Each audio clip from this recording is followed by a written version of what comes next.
Trump can only serve one more term, right? But he raised the bar pretty high. Usually in politics, you want to keep the bar low. He talked about putting flags on Mars, right? He talked about, I mean, all the great things he's going to do when it comes to the economy, when it comes to the immigration.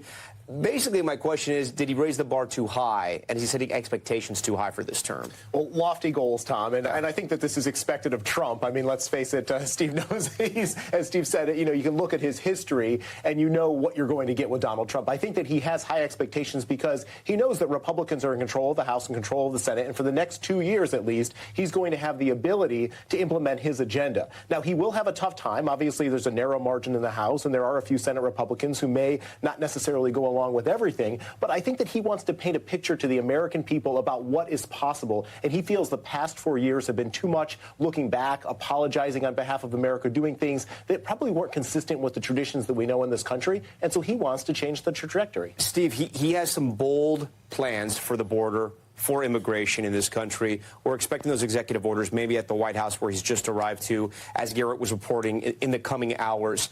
He's got the House, he's got the Senate, he's got a conservative majority in the Supreme Court. How much do you think he's going to be able to change immigration, at least in the next 4 years? Well, I think there are certain things that we'll see him do immediately, as you say. I mean, these executive orders, I think they'll be sweeping. I think they'll be far-reaching, and I think they likely will make some changes. We've already seen some changes today. The question is what he can do long-term. And I think, you alluded to this in your question to Rob.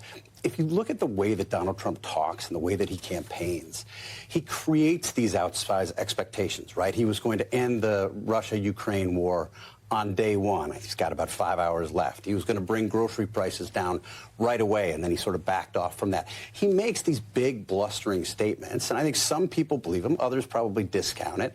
But I think he could shorten his own honeymoon by having to try to fulfill those big promises that he's made on immigration and on these other issues.